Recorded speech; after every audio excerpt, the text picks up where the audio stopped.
Hi, Hello, Max. hi, Miles. Good to see you back in Yeah, Devices. nice to see you. How are you? We're in a post-disclosure situation since the Yes. last time you've talked, and briefly that means that MI6 agent, a retiring MI6 agent called Peter Paget, declared in public at the Warminster thing in August last year that the whole UFO thing is real. Right, right. And but he's only allowed to say it to no more than about 150 people, so he kept within the rules. But one of the things he said is about the whole ET thing. He went into a great deal of detail. Was the structure of the way the planet is run, and he explained how that went in the pyramid sort of structure. But there are other levels of control of others above. Also suggested there was going to be a change in that situation. Okay. So you're able to talk a lot about the details in the various meanings of things. Yeah. Yes. Things So involved as well.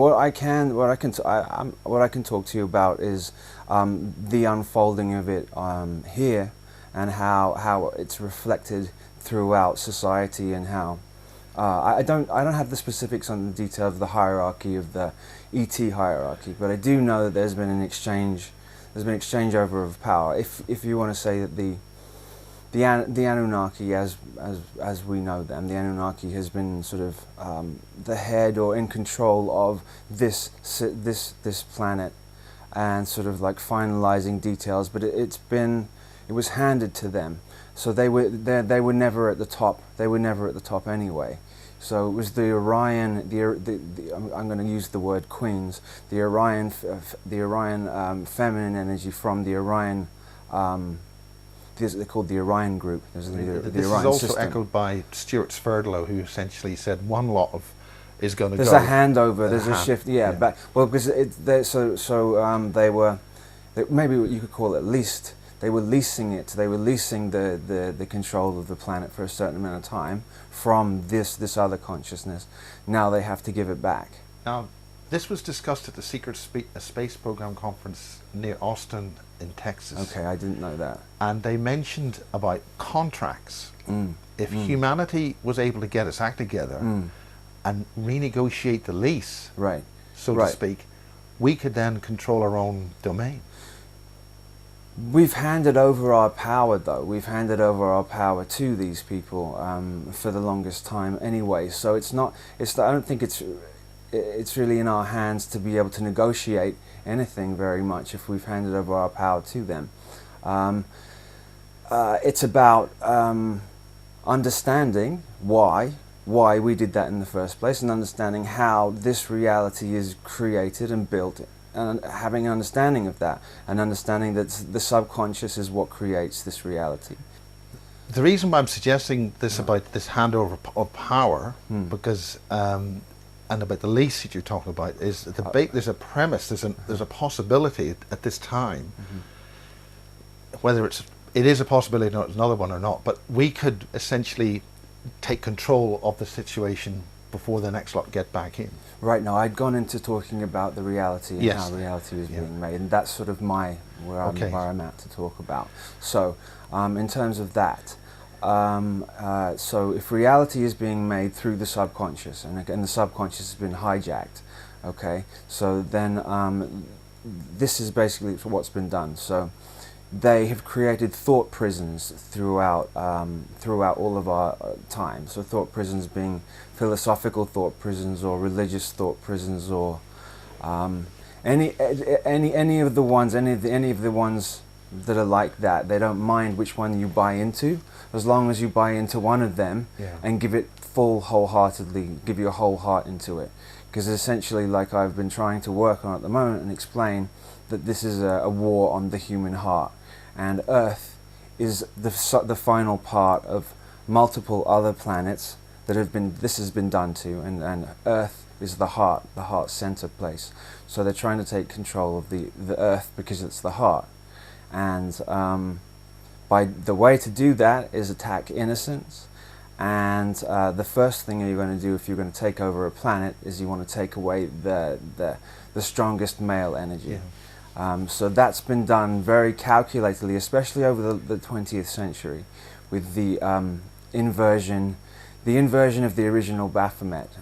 The original Baphomet, I think we were talking to you about this earlier, wasn't an androgynous goat of Mendes pointing as above, so below like that at all. But Eliphas Levi then created this goat to show what it would be to externally create a male and female in one body, to have an androgynous being that way. And I think I've talked about the Mona Lisa being sort of the same thing. It never made any sense to me why that particular picture or that particular painting was the most famous painting in the world. Why? Yes, why? It's not a fantastic painting. Yeah, that's the mystery about why is it a mystery.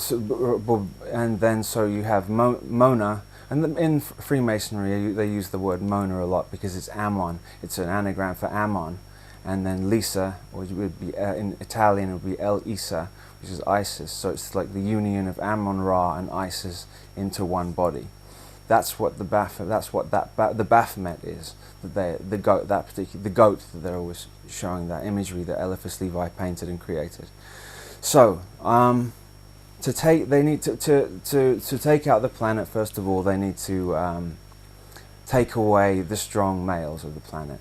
And so there's a massive push and a surge to emasculate the males on this planet. And it's a very touchy subject because you can't really go too far with it without being called a bigot or without being called... Well, it's a bit like the Jew term that yeah, immediately triggers... You're immediately condemned if you say anything that goes against kind of the mainstream thought of that.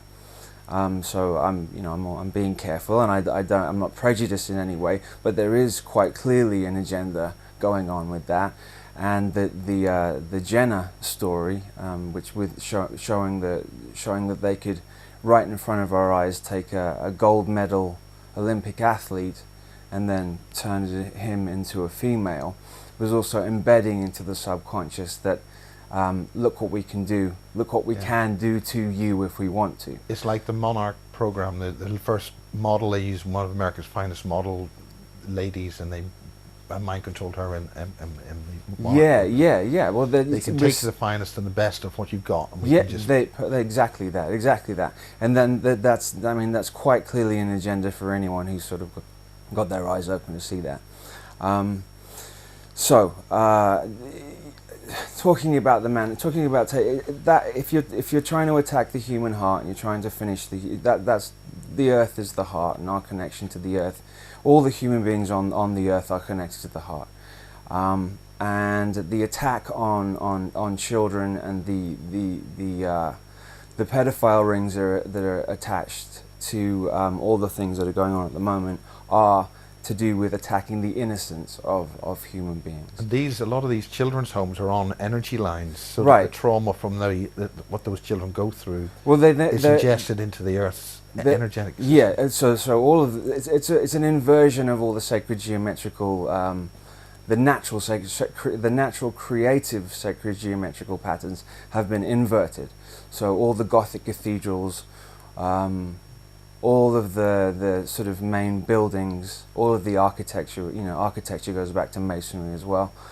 They have all the grid lines, they have the maps, and they have all the information for all the grid lines all over the planet. So they've been doing that, and they've managed to, not just because we tend to think of all the old, the old Gothic buildings being the ones that are sacredly geometrically built, but all the modern stuff is as well. It's just it's unseen. It's not as clear. When you walk into a cathedral, you quite clearly see that it's there, but it's also with the modern buildings. It's the same way. So they're inverting. I was in addition to this. So with their slow, they can't implement this. They can't put this all into play like immediately. It has to be done in a drip, slowly put it into place, because otherwise people would revolt against it. But slowly they've been being able to increase the amount of vileness in like mainstream television, slowly with creating animated television that is we're told that it was created for adults, like South Park or like Family Guy.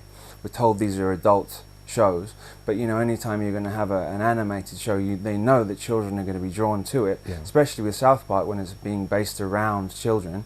So children are watching the most unbelievably vile things, and that's an attempt again to, it's one of the sidearms of taking away the innocence, because the core heart is innocence. Christine Joanna Hart, who you've been on her show, she's mentioned about her child and about the kind of books that they're being read, that they have to read as part of their education course. It has slaughter and blood and all sorts of horrendous things. And this is dismissed as just, oh, this is an award-winning author, you should be reading it. But this is for children, not, this is for young children. You want to keep an eye on who's writing the children's books. And, you see a lot of celebrities writing children's books. I'm not going to name any names, but you can go and look around and find that I name one. Madonna has written a number of children's books. There are others too. It's out there pretty much that Madonna is a high priestess, and it's very clear if you watch any of her number of her performances at any of the big shows that she's doing ritualistic work. She's doing that, and she's writing children's books because they want to get to children, because children is the raw innocence. They're not so much interested in the later years because you sort of already adapted your thought patterns and your thought prisons. You've already sort of dealt with that. You already dealt with, so they're not interested. So they're always going after the children. They're increasingly the children's books are increasingly vile. And I'll bring up Roald Dahl, and I remember being read Roald Dahl when I was a kid, and Roald Dahl, I was always fascinated by his stories, and they are quite brilliant, but they also are quite vile as well.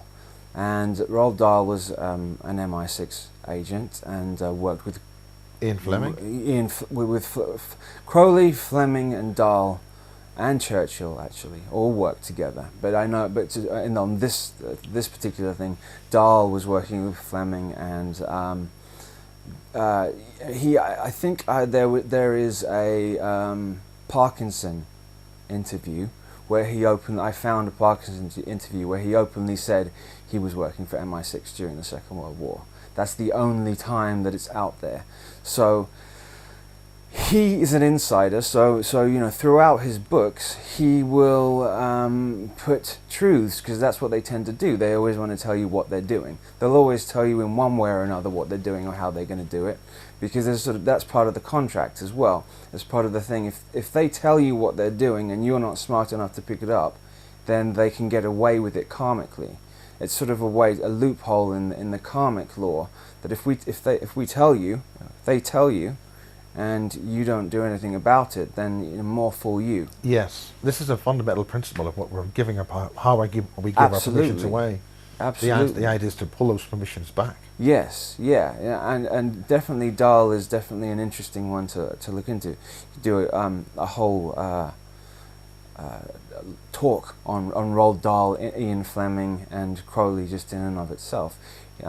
Anyway, so Fleming was also an MI6 insider, and so you have peppered throughout all the Bond movies, which were Broccoli, the Broccoli family funded. They're the money behind it.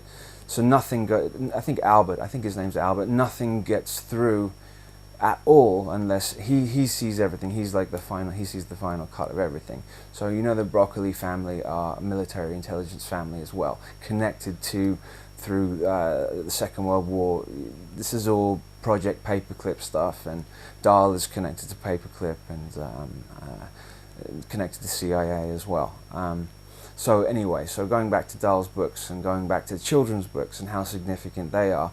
So if you're reading those stories to children, and they're layered with subconscious imagery, subconscious letters, then that's going to be embedded within the child, and then this particular consciousness that is doing this here is purely and simply a vampiric consciousness. It doesn't have a central core energy to feed itself. It has to take from others. It doesn't naturally understand what giving is. It has to take from other beings.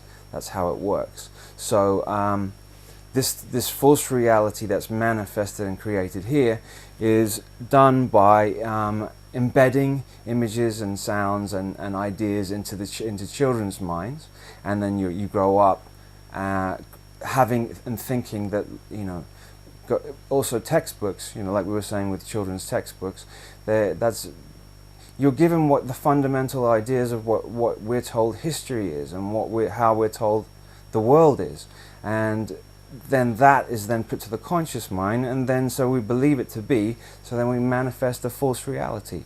So we're living out a reality that really wouldn't be isn't our natural state at all. So that we're kept in a sort of a, anytime a child reads something that is vile, it may want to come back and see it again, because children have that sort of that need, but or that desire to like look at something they're not supposed to. But it does give them like a traumatized reaction, and that traumatized reaction, that energy from that traumatized reaction, can then be harvested. That works as well through excuse me. The movies, the horror movies that are coming out now. Like, I used to think the horror movies from the 70s, the Italian horror movies from the 70s were the most like intense and the most gruesome that you could be. But they've taken it a step further with the extreme nature of like the Saw movies and like those movies. All the movie theaters themselves are also built on energy grid points. So to harvest the energy from the fear of the people watching the movies. So those things like, set up.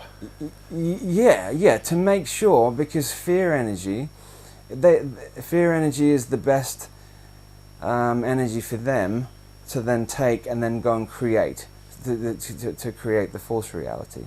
They don't understand the love energy. They don't understand it. So their mentality is to conquer and destroy, and it's always about self-preservation, conquering and destroying. They don't take care of it. This particular consciousness doesn't take care of its young. If its young are weakened, it discards them and throws them away. The mammalian consciousness feeds its young and nurtures its young, takes care of it, whereas that manifests how they are as adults as well. They have no time for anybody who's weak, or anybody who has a disability, or anybody, so, you know, who is physically less than. They think that as a weakness in the gene pool, and would rather have that wiped out. That's a very primordial. It's like the Spartans. Yeah, the way the Spartans leave the children out, and yeah. If they die, they die. Yeah, because and you know, that consciousness wants to. It knows very, very well how to keep going and surviving as far down. If it's trying to win, it's trying to defeat. It's trying to defeat what the heart. Okay, this whole plane, this whole war here on this particular planet, not other planets, but this planet. This whole war is about taking out the heart completely, and so it's about survival. The human is about the heart, and yeah, so the Spartans would leave out their children, and the 10 children, and then if 2 survived, then they would take those 2, and then they would be stronger, because, you know, but then that's not, there's no, you know, obviously there's no, that's taking empathy out of the equation, or compassion out of the equation. Because but it's they don't have this that. loving awareness thing that some people used, and the all you need is love slogan from the 60s. Right. I mean, is that to counter that, or what? Or? I think that the 60s was infiltrated, the 60s movement. There was a consciousness movement that happened in the 60s for sure, and I think that there was a sort of an injection of, I'm using that term injection, there was an infusion of souls, volunteer souls that came in the 50s and 60s, who were perhaps born in the 50s, that were growing up in the 60s and early 70s, that were here to try and change things. And it was very, very quickly infiltrated by Leary and others like him, and with the tune in and drop out consciousness, and they, you know, they wanted to definitely get LSD involved. They definitely wanted to get LSD involved because it's a synthetic form of hallucinogenic, you know, and all the ayahuasca experiences and other like natural hallucinogenic experiences, you know, it's questionable whether they can be beneficial. I think sometimes they can be beneficial, sometimes they can open your third eye and you can see things. At other times they can cause massive harm to people, and that could cause trauma that then affects them for the rest of their lives. But LSD being synthetic, it's not so good. It's not so good. So they used the Beatles, which is a Tavistock creation, to then make sure, you know, to inject Lucy in the Sky with Diamonds and you know, the Transit, which is LSD initials. They were getting people to do that, you know, and then manipulating. So you know, if you get a large number of people doing LSD, and then you've also got control of you know, with the thought prisons that were around at the time, the different that's the New Age philosophies. Stuff. Yeah, well, the New Age stuff sort of began when, sort of perhaps, maybe the New Age movement as it stands now sort of began at the end of the 80s, maybe. Oh, I thought it was a lot earlier. Is that not a hippie thing? I don't think that maybe what you think New Age is hippie. I think perhaps it might be different. Maybe New Age is hippie. Well, then. Okay, let's say it is. Maybe it began in the 60s. They might be wrong, but it was certainly ended and hijacked at the Altamont concert with the Rolling Stones, with the ritual killing. With the, you know, the Rolling Stones are a satanic band. I mean, I'm not saying that I don't like some Stones songs, because they do, but I know that there's an agenda behind it, and I know that the death of and I've forgotten the name of the person that died at the Altamont, but it was 1969. Yeah. And that was the sort of end, and then, you know, and it was protected by the Hells Angels, which are a Masonic order. Absolutely. Yeah, and the Hells Angels had to be there for the ritual to be correct. They had to have those, that, you know, and sort of Hells Angels is sort of a double bind in and of itself, isn't it, really? Because you sort of wouldn't have angels in hell, would you? Yeah. So even the word hell, even the term Hell's Angel is could be is a trigger word. There's a trigger word in and of it, or trigger words in and of itself. Any double bind is. Anytime you put two opposing thoughts or thought ideas into one sort of term, you can trigger somebody with it. So where are we at, Miles? We're at the control of the planet by and how the whole media industry, the whole entertainment industry is full of this pedophile stuff. So I mean, as we speak, there's a huge report that's about the Jimmy Savile thing going through. Yeah. And also the another subject which we discussed was a gentleman called Aquino. Do you want to say anything about that? Well, I don't know enough about really to go into too much to tell you too much about him. Yeah. I just, because, you know, there's legal implications to do with that, because he was involved in a legal trial, and I'd rather sort of let the people who know about that specifically, like I think you probably go to Douglas Dietrich for information on Mr.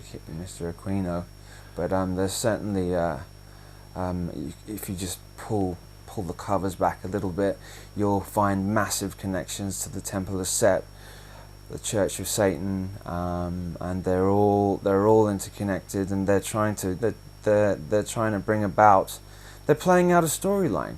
They're playing out. They're using revelations from the Bible as a storyline, as a storybook, and they're trying to sort of.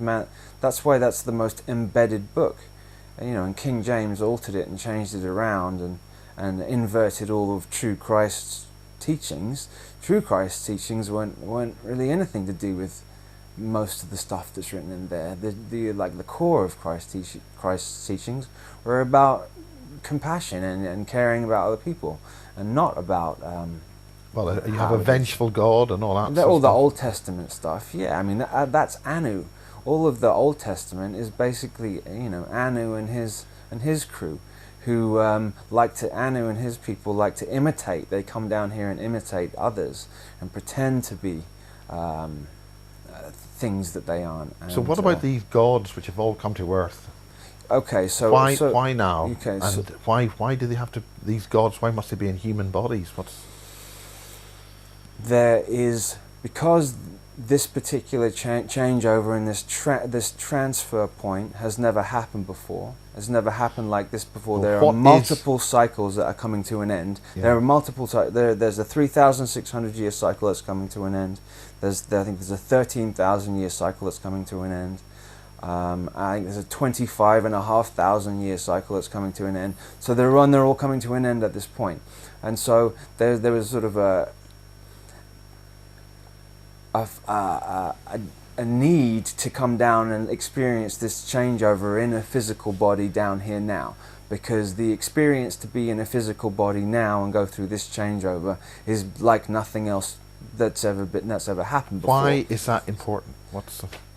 Well, because it's going from a race, a species, a growing species is going from being completely in the dark to then all of a sudden being completely knowing and understanding what's gone on with them. And this is the planet of amnesia, and so everyone's walking around not knowing who they are. So to experience going from not knowing to knowing is a massive. It is like nothing else. What is it that we've forgotten? Well, is that a contradiction in terms? No, it isn't. So who you said amnesia? We've got a planet of amnesia where this is some kind of place where we're all captured. There's lots of different races here. Not everybody on this planet is amnesia. Is in amnesia. So this vampiric consciousness that's here, that's in control of it, are coming here with memories. They're coming down here with memories. There's an interesting analogy that somebody said to me before, and I sort of elaborated on it a little bit. It's almost like it's a holographic, very, very, very real video game where they came down and they had the rule books and all the cheats, and we were left and scattered across the planet with nothing. So they're holding the cheat book. They have the cheat book. So they're coming here with previous memories of lifetimes. So they built the great work of ages that they all talk about, and the Masons are all so glee and so happy about that they want to complete, is putting the capstone back on the top of the pyramid, and replacing the capstone on the pyramid would be meaning that they had complete control of the human heart and this planet. That isn't going to happen. That isn't going to happen. All the groundwork and all the work has already been done to stop that from happening. But so we're now just going to sort of play it out, and it's going to unfold. So people here have already chosen, if they haven't learned the lessons, or they haven't fully understood the lessons to be learned in 3D master-slave dualistic reality, then they will go to another frequency or a similar type of plane as this one and redo the life cycle lessons over and over again. If the ones that are, because I believe that the ones that are going to be left here are going to be the ones to build the new paradigm, and the new paradigm is going to be built with an understanding and an acceptance of each other, where it's not about it will be about where we'll understand that harming somebody else, or attempting to harm somebody else, because you'll have an intrinsic understanding that the other person is actually you wouldn't want to go and harm them, because you'd know you'd be harming yourself. And so that will, the people that are left to build that here will, so what essentially, whatever you think of yourself, whatever you believe, you think you are the imagination of yourself. I'm definitely sure of that. I'm definitely sure what you feel about you'll sort of manifest outwardly to other people. And so that's... Is that the whole trick? Is that because we're able to manifest? And they can't manifest. And if they get us, they're going to get us to manifest for ourselves out of existence so they can have the planet. Well, they won't know, because they need us as batteries. Remember, because they can't build. They're not. It's funny. They call themselves builders. Because Freemasons or masonry means building or architecture, and it's ironic really, because they can't build. They're the ones who can't. They're the ones who can build, who do the building. That's probably one of their cosmic jokes again. The ones who can build are the ones who we're using us to build for them, because they don't have a central core to build.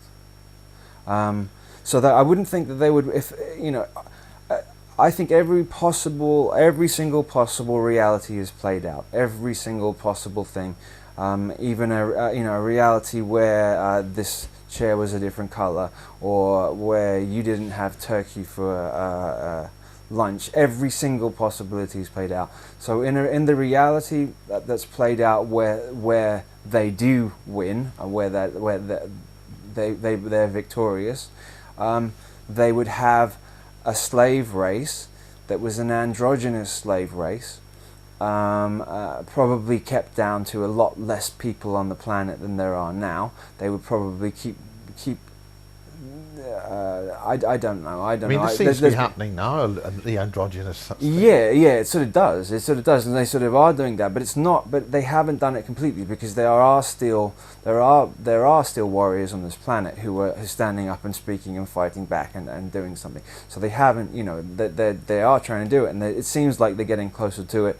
But they completely control the media in every way. So you know, how do I really know that what they put on the television is really what's going on? I don't know if any of that's true. I don't really know if you know, that's a bit like Wag the Dog, that movie that De Niro and Hoffman did, you know, where it's all, you know, the news media, where they show, you know, everything that they show is just literally to sway the mind or the public opinion into whatever direction they want to. Well, in the United States, they've now made it legal for news to be completely fictional. Not that it wasn't fictional in the first place. I don't. They've actually you can actually lie on American news legally. You can have a fictional story, no basis in reality. On a network mainstream. Okay, well, so that sort of ties in with the blurring of the lines of everything, doesn't it? Because you know, they want to blur the lines of everything so that there's confusion. And so I think I said before, like one of their mottos, Masonic mottos, is Ordo ab Chao, which is order out of chaos. And so what they want to do is create literally as much chaos by blurring the lines of everything, whether it's sexuality or whatever, so that then they can implement their new world system. So when we have people that have contempt for government, contempt for major broadcasters and the press, it's actually they want that. Yeah, and I do. Undermining of authority. And so, you know, with the Savile thing was really, really, you know, significant in pointing in the direction of going, you know, because Prince Charles had so many connections to Savile, and you know, there's very clear royal ties to Savile, very, very, you know, very clear. So, you know, it's becoming clearer and clearer that perhaps, you know, the royal family, you know, may even to the common, you know, regular person, that maybe that they are involved. So I wouldn't be surprised if they used all of those as fall guys, and they used all of these people that we have grown up with, seeing and idolized. That's also another attack on the heart too. Yeah. You know, we grew up idolizing these people and thinking they were just, you know, fantastic and loving them, falling in love with them. We fall in love with our movie stars. We fall in love with the people we see on television every day. And then it was set up that 20 years later that we're being told that they sexually abuse children. That's a heartbreak in itself. Yes. And I think that was calculated in and of itself to do that.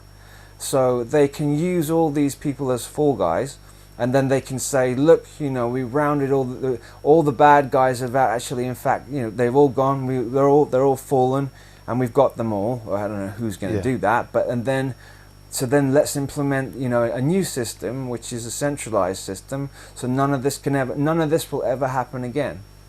Yeah, we'll have to. So who are the fall guys? The fall guy. Irwin calls them the second degrees. They're all expendable, but they don't. Yeah, they are all. I would say they don't know they are, but remember, this consciousness is the ultimate double-crossing consciousness. That what they say they do the opposite of. They're the ultimate manipulative serpentine consciousness. Yeah. What does that mean, serpentine? Are they actually serpents, or well, Draco, or whatever? I mean, that's going into the hierarchy, the ET hierarchy. I think that. So I mean, we all have a reptilian brain, or an R complex, the amygdala brain, and they seem to be working just through that part of the brain. So there's the neo-mammalian brain, which is the compassionate and empathic brain. There's the reptilian brain.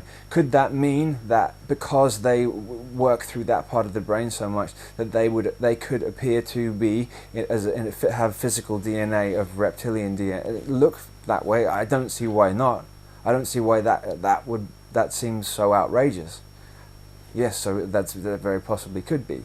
But remember, they're working through that part of the brain. So anybody who wants to study the amygdala brain or the reptilian brain, then you will know what they're like.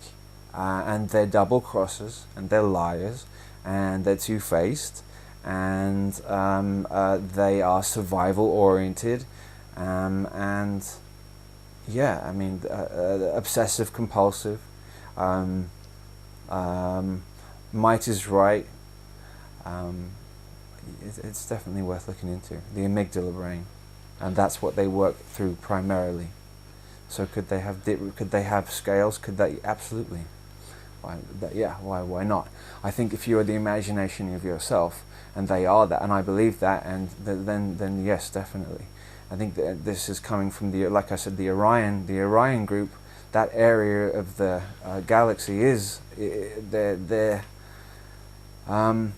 sort of dinosaur-looking, sort of being, like literally like saurian-looking beings. So where is Max going these days? What's your interest? What's plans? Okay, so what am I doing? I'm working very much on solutions and trying to preserve the human heart, and trying to find out, or trying to work with others who are also doing that. And you know, there's all this military intelligence connections, and there really are, and there's lots of that. And I could talk for hours on that type of stuff. But I've been trying to go to a more solution-oriented sort of place, so that rather than fear, rather than hammering more fear, because then more fear is what they do. So maybe try something that opposes what they're doing. You know. So where am I headed? Doing that, I'm trying to. What I wanted to do is I wanted to get a group together of people who have been through these MK projects, which in the 70s and 80s, which I know a number of people who went through these MK projects in the 70s and 80s, and have it so that anybody else who'd gone through that, there could be a support network, or a support, where somebody could come and they wouldn't feel completely isolated, and because most of us don't survive those things. 99.999% don't survive. And the ones who do survive sort of left out in the cold, so to speak, and their stories are sort of pushed aside as crazy and insane, and this really does go on, There's an awful lot of people coming forward to this stuff. And it's fantastic. And the paedophilia is one thing, but these ritual child killings is just... satanic SRA, satanic ritual abuse, is is a part of a lot of people's stories. And there's the American Psych Association have even set up a group to counter this, to shut people down who are coming out and saying this stuff. Oh. Because there's so many, specific group to shut that down. Not to help them, but just to get... because... But why? That means it must be involved. Right. Well, of course it is. Yeah, it definitely is.